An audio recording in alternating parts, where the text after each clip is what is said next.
भारतीय सेना जब भी सरकार या डिफेंस मिनिस्ट्री से किसी हथियार की डिमांड करती है तो मोस्ट ऑफ द टाइम्स उनको वो हथियार टाइम पर बिल्कुल नहीं मिलते हैं। कई सालों तक फाइल्स डिफेंस मिनिस्ट्री में घूमती रहती है, जिसके बाद बजट एलोकेट होता है और फिर उसके बाद कहीं जाकर request for information document float किया जाता है और उसके भी कई महीनों के बाद टेंडर प्रोसेस चलता है और फिर एंड में सालों के बाद डील साइन होती है। इस पूरे प्रोसेस में मिनिमम 4 से 5 सालों से लेकर कई बार तो बड़ी बड़ी डील्स में 10 से 12 साल भी लग जाते हैं। 114 फाइटर जेट्स की जो MMRC 2.0 डील है वो इसका सबसे बेहतरीन उदाहरण है। कई बार सेना किसी हथियार की मांग करती है, उनको हाथ में वो हथियार मिलता है 8-8, 10-10 सालों के बाद। नॉर्मल सिनेरियो में तो चलो ठीक है, थोड़ा बहुत सहन कर भी लिया जाए, लेकिन जब आसपास के रीजन में तनाव हो, कोई बड़ी जियोपॉलिटिकल टेंशन चल रही हो और किसी बड़े युद्ध की आशंका हो, तो फिर उस केस में सेना की कैपेबिलिटीज को एनहेंस करना बेहद ज्यादा इंपॉर्टेंट हो जाता है। इसी के चलते मोदी सरकार ने डिफेंस एक्विजिशन काउंसिल के अंतर्गत डिफेंस एक्विजिशन प्रोसीजर्स में कुछ चेंजेस करके इंडियन आर्म्ड फोर्सेस को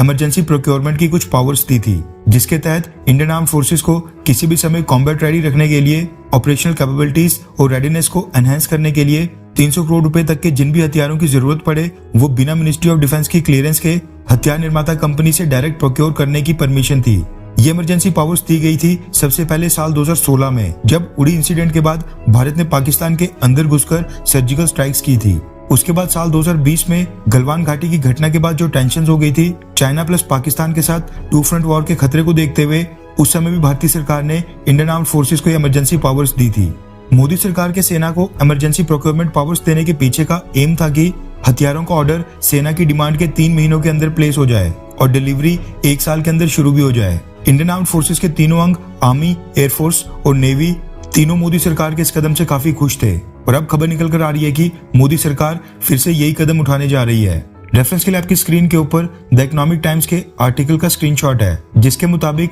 क्रिटिकल वेपन्स को परचेज करने के लिए भारतीय सरकार एक बार फिर अपनी सेना को इमरजेंसी प्रोक्योरमेंट पावर्स दे रही है, ताकि जिन भी हथियारों की जरूरत है वो फास्ट ट्रैक मोड से जल्द परचेज किए जाएं। रिपोर्ट्स के मुताबिक चाइना और ताइवान का जो कॉन्फ्लिक्ट चल रहा है और साथ में चाइना जो भारत के बॉर्डर के पास लगातार मिसाइल टेस्ट कर रहा है, अपनी फायर पावर शो करने के लिए बार बार टेस्ट और मिलिट्री एक्सरसाइजेस कर रहा है, उसके मद्देनजर ही भारतीय सरकार अपनी सेना को वेपन प्रोक्योरमेंट के लिए कुछ इमरजेंसी पावर्स देने जा रही है। इसके अलावा जो गुजरात के पास भारत और पाकिस्तान का मैरीटाइम बॉर्डर लगता है, वहां भी पाकिस्तान एजेंसीज काफी एक्टिव हो गई हैं। चाइना के खिलाफ कोऑर्डिनेशन को मजबूत करने के लिए ऑस्ट्रेलिया में 17 देशों की एयरफोर्स ने पिच ब्लैक एक्सरसाइज शुरू कर दी है। वहीं चाइना ने ताइवान को आज भी चारों तरफ से घेर कर रखा है। रीजन में जो इस समय जियोपॉलिटिकल टेंशंस चल रही हैं, कई देशों के बीच तनाव चल रहा है, उसके युद्ध में बदलने के काफी ज्यादा चांसेस हैं। भारत को भी इस युद्ध में कूदना पड़ सकता है। ऐसे में भारतीय सेना पहले से प्रिपेयर्ड रहे, ये सुनिश्चित करने के लिए भारतीय सरकार एक बार फिर से भारतीय सेना को इमरजेंसी प्रोक्योरमेंट पावर्स देने जा रही है, ताकि फास्ट ट्रैक मोड से हथियार परचेज हों और भारतीय सेना को डिफेंस मिनिस्ट्री के क्लियरेंस का इंतजार ना करना पड़े। हालांकि अभी तक क्लियर नहीं हुआ है कि भारतीय सेना को इस बार कितनी कीमत के हथियार खरीदने की परमिशन दी जाएगी, पहले की तरह 300 करोड़ के प्राइस के, या फिर इसको बढ़ाकर 500 करोड़ या फिर उससे ज्यादा किया जा सकता है। लेकिन ये पावर्स सेना को देना साफ तौर पर दर्शाता है कि भारतीय सरकार को भी इस बात की आशंका है कि रीजन में जो टेंशन चल रही हैं वो युद्ध में भी कन्वर्ट हो सकती हैं, इसलिए उसकी पहले से तैयारी कर लेनी चाहिए। खैर, आपको क्या लगता है कि क्या ये पावर्स भारतीय सेना को हमेशा के लिए दे देनी चाहिए या फिर बस युद्ध वाली सिचुएशन में ठीक है? नीचे कमेंट करके अपनी राय जरूर बताएं।